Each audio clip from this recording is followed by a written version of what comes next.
the moment we've been waiting for is here. Olá, bem-vindo à 7ª temporada do PQU Podcast, o podcast para psiquiatras em formação. Aqui é evidência com opinião.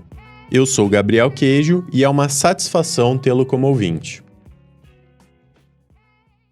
Nesse episódio, contaremos novamente com a colaboração do Dr. Gabriel Queijo. E aí, Gabriel, o que você preparou pra gente?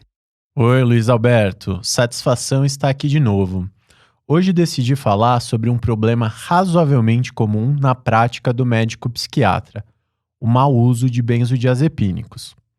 Mais especificamente, apresentarei as melhores estratégias baseadas em evidências para lidar com esse problema. Tema importantíssimo, hein, Gabriel? É sim. Só uma curiosidade. A ideia de fazer esse episódio nasceu após receber em consultório uma paciente idosa que estava usando 8 mg de clonazepam por dia. Ela contou que usava benzodiazepínicos para ansiedade há mais de 20 anos, que não recordava de ter feito uso de outras medicações para tratar o transtorno de ansiedade e que um médico clínico só ia renovando e aumentando a dose da medicação.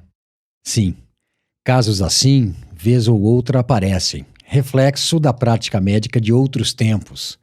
Em geral, são senhorinhas que começaram a tomar o benzodiazepínico por orientação de um clínico ou de um ginecologista. Infelizmente. Mas vamos lá. Imagine a seguinte situação. Você recebe em consultório um paciente idoso que está usando clonazepam em dose alta há anos.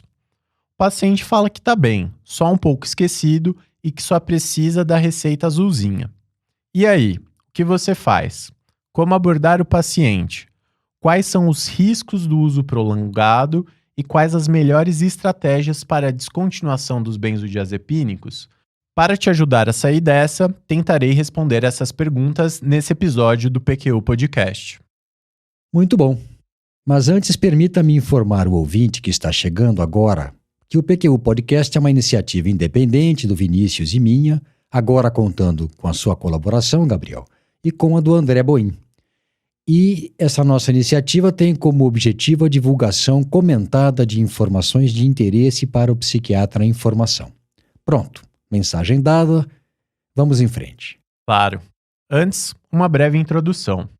Desde a década de 60, com o surgimento do clordiazepóxido e em seguida do diazepam, os benzodiazepínicos rapidamente tornaram-se medicamentos populares no tratamento de quadros ansiosos devido ao perfil de segurança superior quando comparados aos outros sedativos hipnóticos da época, notavelmente os barbitúricos.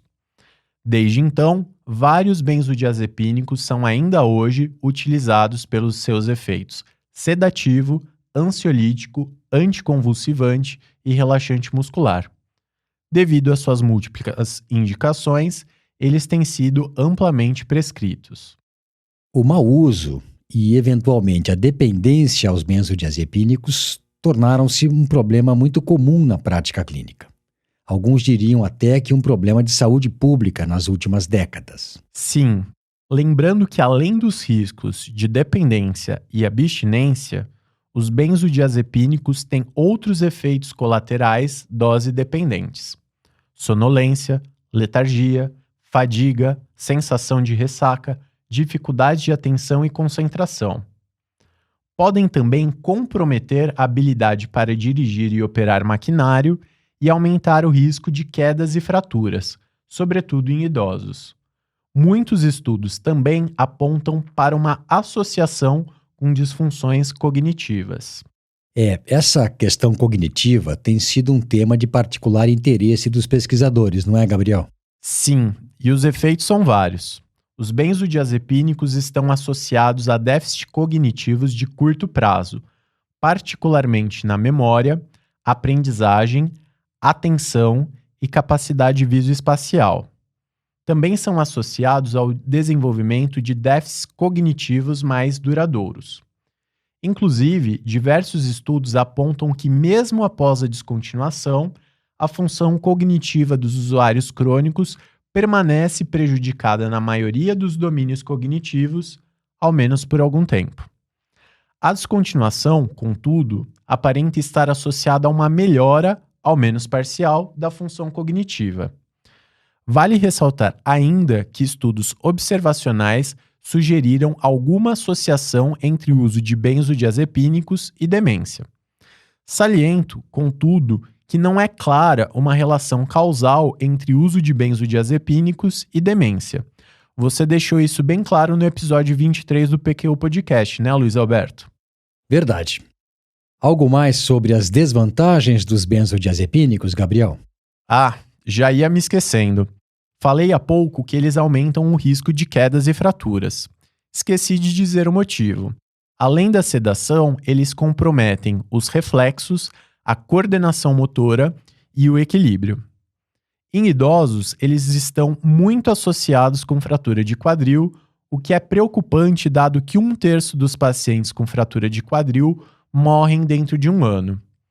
E mesmo quando as quedas não resultam em fraturas, elas estão associadas ao medo de mais quedas e consequente limitação da funcionalidade. Puxa, a mortalidade em 1 ano é grande mesmo, hein? Pois é, os efeitos colaterais são ainda mais importantes em idosos. Tanto que a Sociedade Americana de Geriatria os coloca em uma lista de medicações que devem ser evitadas em pacientes acima de 65 anos. Diversas outras sociedades defendem que não devem ser utilizados no longo prazo para o tratamento de ansiedade e insônia. Mas, apesar disso, eles continuam sendo prescritos de forma pouco criteriosa no mundo todo. Acredito que a prescrição indiscriminada esteja relacionada a diversos fatores, como conhecimento insuficiente sobre efeitos adversos, falta de reflexão sobre se os benefícios realmente superam os riscos, dificuldades dos médicos em lidar com eventuais problemas durante a retirada e ainda o medo de desagradar ou mesmo perder o paciente. Aproveito ainda para lembrar aos nossos ouvintes que pacientes com transtornos de personalidade com histórico de uso de substâncias psicoativas possuem maior risco de desenvolverem dependência aos benzodiazepínicos e, portanto, o uso nesses grupos deve ser feito com muita cautela e, idealmente, evitado. Sim, Gabriel. E agora você tocou em um ponto importante. Com tudo isso que você disse, por que os médicos continuam prescrevendo benzodiazepínicos e por que os pacientes continuam usando essa medicação a longo prazo? A meu ver, um dos motivos para que um paciente use benzodiazepínicos por tempo prolongado é que para alguns deles, que talvez sejam até mais numerosos do que nós gostaríamos, esta continua sendo a melhor, se não a única opção a longo prazo. Luiz Alberto, nem sempre os tratamentos de primeira linha para ansiedade levam à remissão do quadro. Aliás, às vezes, mesmo combinações com outras medicações e terapia são insuficientes. Nesse contexto, os benzodiazepínicos são mesmo uma opção. Para insônia, temos opções como droga Z e alguns antidepressivos, mas todos com seus riscos. Muito bom, Gabriel. Isto dito, é claro que sempre buscamos oportunidades para diminuir ou descontinuar benzodiazepínicos usados por nossos pacientes. Você vai falar agora das estratégias de descontinuação com vistas a minimizar a síndrome de abstinência? Sim, e até mesmo evitar a ocorrência dela. É bom que o ouvinte saiba que isso é possível desde que a coisa seja bem feita. Vamos lá. Educar os pacientes sobre os potenciais riscos do uso crônico de benzodiazepínicos deve ser o primeiro passo na descontinuação. Uma percepção equivocada comum é de que convencer os pacientes a descontinuar a medicação leva muito tempo e é improvável de ter sucesso. Nesse sentido, até mesmo panfletos informativos sobre os riscos dos benzodiazepínicos mostraram-se bastante úteis em alguns estudos. Quer ver um exemplo? Em 2014, Kara Tannenbaum e colaboradores publicaram um ensaio clínico randomizado no JAMA Internal Medicine sobre a utilidade de uma intervenção educacional na redução de prescrições inadequadas de benzodiazepínicos. Os pesquisadores queriam comparar o efeito de uma intervenção educacional direta ao paciente contra os cuidados usuais na descontinuação de benzodiazepínicos em idosos na comunidade. O grupo Intervenção recebeu um livreto contendo informações sobre o risco do uso de benzodiazepínicos, histórias de pacientes que conseguiram se livrar da medicação, apresentação de alternativas terapêuticas para tratamento de insônia e ansiedade e protocolo de descontinuação da medicação. O protocolo de descontinuação consistia em um esquema de redução gradual ao longo de 21 semanas, com imagens orientando qual a dose diária que deveria ser consumida. O grupo controle recebeu cuidados usuais. O desfecho principal era avaliar a taxa de interrupção de benzodiazepínicos 6 meses após a intervenção. 261 participantes, com idades entre 65 e 95 anos, completaram 6 meses de segmento, sendo 123 do grupo Intervenção e 138 do grupo Controle. Após 6 meses, a taxa de interrupção de benzodiazepínicos foi de 27% no grupo Intervenção e de 5% no grupo Controle. Além disso, 11% dos pacientes no grupo Intervenção também reduziram a dose. Assim, uma estratégia simples foi responsável pela interrupção ou redução da dose em quase 40% dos pacientes do grupo Intervenção. O livreto informativo estará junto com as referências desse episódio em www.pqpodcast.com.br. Bacana, Gabriel. O paciente bem informado sobre riscos e benefícios fica mais motivado no processo de descontinuação. Mas sabe, eu prefiro falar eu mesmo, sob demanda do paciente ou mesmo espontaneamente, no momento em que eu considere oportuno, sobre os possíveis efeitos colaterais ou de complicações de uso de medicamentos, do que confiar em folhetos informativos. A evidência é de que os panfletos funcionam, não de que sejam melhores do que a boa prática clínica. O fato de ter mostrado superioridade ao tratamento usual me fala muito mais da baixa qualidade do tratamento usual, disponibilizado hoje em dia, do que da qualidade da intervenção testada. Faz sentido. Bom, continuando.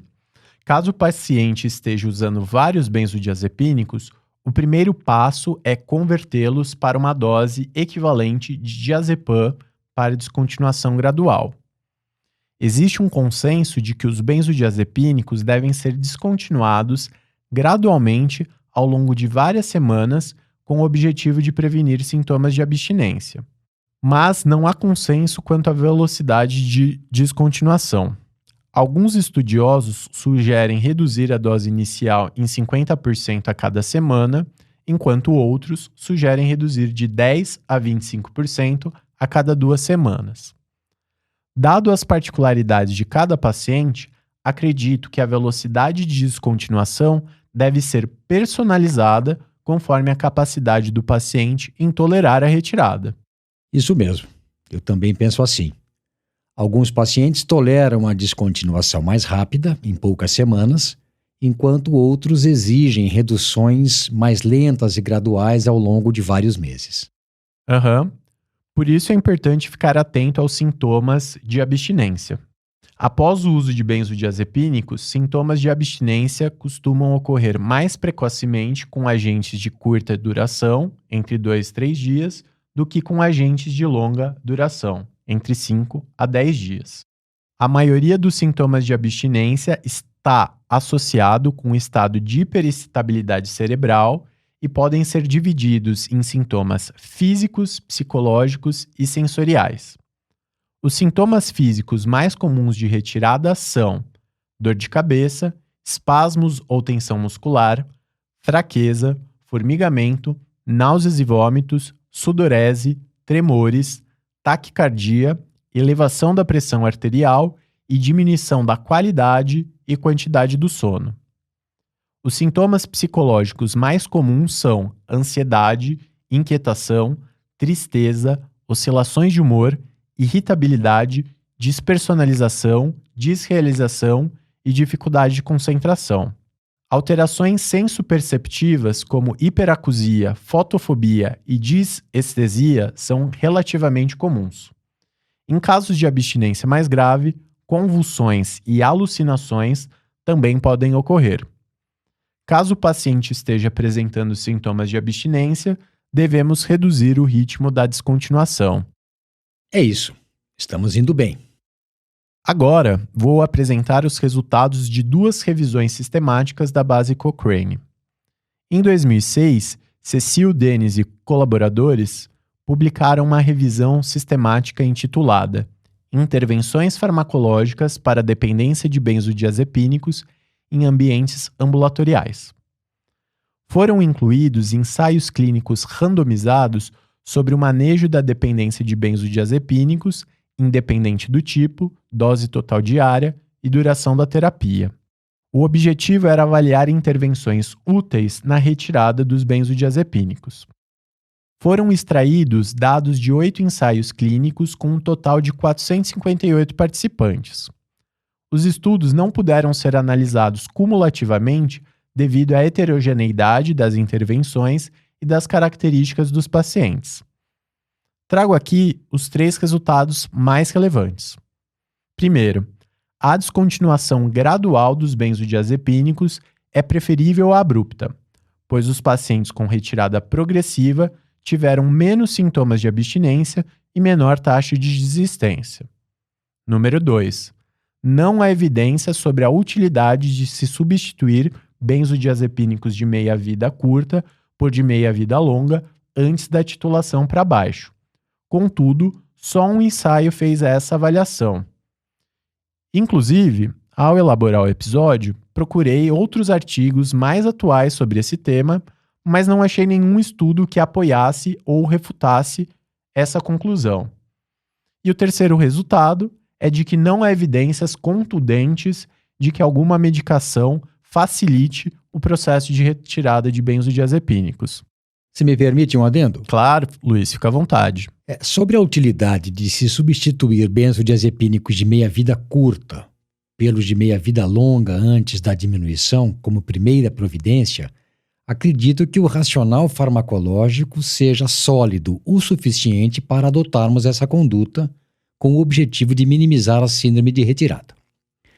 Bom, vamos adiante. Você falou que eram 2 revisões. Sim, vamos à segunda. Em 2018, Lune Bendrup e colaboradores publicaram revisão sistemática analisando a eficácia de alguns medicamentos para auxiliar na descontinuação de benzodiazepínicos. Foram incluídos ensaios clínicos randomizados comparando o tratamento farmacológico para a descontinuação do uso de benzodiazepínicos com placebo ou nenhuma intervenção ou com outra intervenção farmacológica em adultos que haviam sido tratados com benzodiazepínicos por pelo menos 2 meses ou que preenchiam critérios diagnósticos para transtorno do uso de benzodiazepínicos. Os objetivos eram verificar 1. Se alguma intervenção farmacológica facilitava a redução ou descontinuação dos benzodiazepínicos. 2. Se alguma intervenção reduzia a probabilidade de recaída. E 3. Se as intervenções eram seguras. Foram extraídos dados de 35 ensaios clínicos com um total de 2.295 participantes. Nenhuma intervenção foi analisada em mais de 4 ensaios e todos tinham alto risco de viés, exceto um.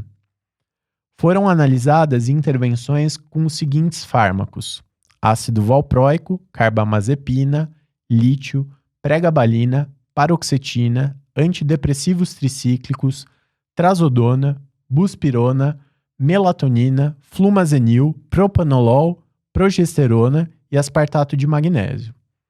Também foram analisadas substâncias indisponíveis no Brasil: a ciamemazina, o antipsicótico típico, o captodiame, um agente antihistamínico, e o alpidem, uma imidazopiridina relacionada ao mais conhecido zolpidem. Foi utilizado o sistema GRADE para avaliar a qualidade das evidências. Segundo os autores, dado as evidências de baixa ou muito baixa qualidade, o pequeno número de ensaios, o pequeno número de participantes, delineamento dos estudos falhos envolvimento financeiro da indústria farmacêutica na maioria dos estudos, não foi possível tirar conclusões firmes sobre se qualquer uma das intervenções farmacológicas são realmente úteis para facilitar a descontinuação dos benzodiazepínicos. Outro ponto relevante: a tolerabilidade e a segurança das intervenções farmacológicas foram mal relatadas nos ensaios incluídos. Mas então, sendo assim, não há medicação que comprovadamente possa nos auxiliar na retirada de benzodiazepínicos? Então, Luiz, se tomarmos por parâmetros critérios ideais de qualidade de evidência, não. Mas outros níveis de qualidade de evidências podem nos ser úteis em momentos como esse, como você havia mostrado no episódio 34 do PQ Podcast. Bem colocado. Mais alguma estratégia digna de nota? Sim, algumas estratégias psicossociais também podem auxiliar na descontinuação. Alguns estudos sustentam a psicoterapia, especialmente a TCC, como útil no tratamento do transtorno do uso de benzodiazepínicos. Ao longo das sessões, o paciente desenvolve habilidades de enfrentamento para lidar com estressores psicossociais, técnicas de relaxamento e traça um plano de contingência para enfrentar situações com risco de recaída. Essas ferramentas podem auxiliar tanto na descontinuação da medicação como na prevenção de recaídas. Além disso, técnicas de entrevista motivacional podem auxiliar o paciente a ponderar riscos e benefícios do uso crônico da medicação e o motivar na descontinuação. Muito bom. E o que mais? Só para finalizar, eu acho que vale a pena fazer um resumão para os ouvintes. Então vamos lá, são 7 passos. Primeiro, pondere riscos e benefícios do uso de benzodiazepínicos e faça uma reflexão cuidadosa com o paciente antes de prescrevê-los. Número 2, evite prescrevê-los para pacientes com transtornos de personalidade e com histórico de uso de substâncias psicoativas, dado o maior risco de desenvolverem dependência. Número 3, considere substituir benzodiazepínicos de meia-vida curta por dose equivalente de drogas de meia-vida longa. Número 4, realize a descontinuação gradual da medicação. Número 5, atente para o surgimento de sintomas de abstinência e, caso eles apareçam, reduza o ritmo de retirada. Número 6, utilize técnicas de entrevista motivacional. E, finalmente, número 7, considere o encaminhamento para psicoterapia, especialmente a TCC. É isso, Luiz Alberto. Dei meu recado. Espero que a partir de agora seja um pouco menos complicados lidar com os casos de dependência de benzodiazepínicos. Legal. Muito bom. Mas o que você fez com a senhora que chegou para atendimento tomando 8 mg de clonazepam? Bom, Luiz, eu tive uma facilidade. Ela já chegou com o desejo de diminuir a dose da medicação, pois outro médico havia comentado que a dose estava muito alta e sobre a possibilidade dos efeitos cognitivos. Estamos realizando a redução gradual do clonazepam. Orientei ela a entrar em contato caso aparecessem sintomas de abstinência, mas, felizmente, ela tem tolerado muito bem a redução. Atualmente, ela está fazendo uso de 4 mg por dia do clonazepam. E também, claro, estamos tratando o transtorno de ansiedade de base. Ótimo, Gabriel. Muito obrigado pela revisão e por ter compartilhado conosco um pouco da sua experiência clínica. Imagina, não há de quê. E lembre-se, caro ouvinte, se você gostou do conteúdo, não esqueça de compartilhar com os colegas residentes e médicos psiquiatras. Obrigado por nos acompanhar até aqui e até uma próxima. Um abraço e até mais.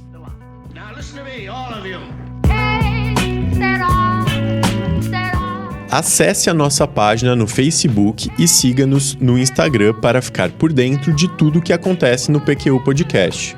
Confira em www.pqpodcast.com.br todos os episódios já publicados com as respectivas referências organizados por data, autor e sessão. Agradecemos sua atenção.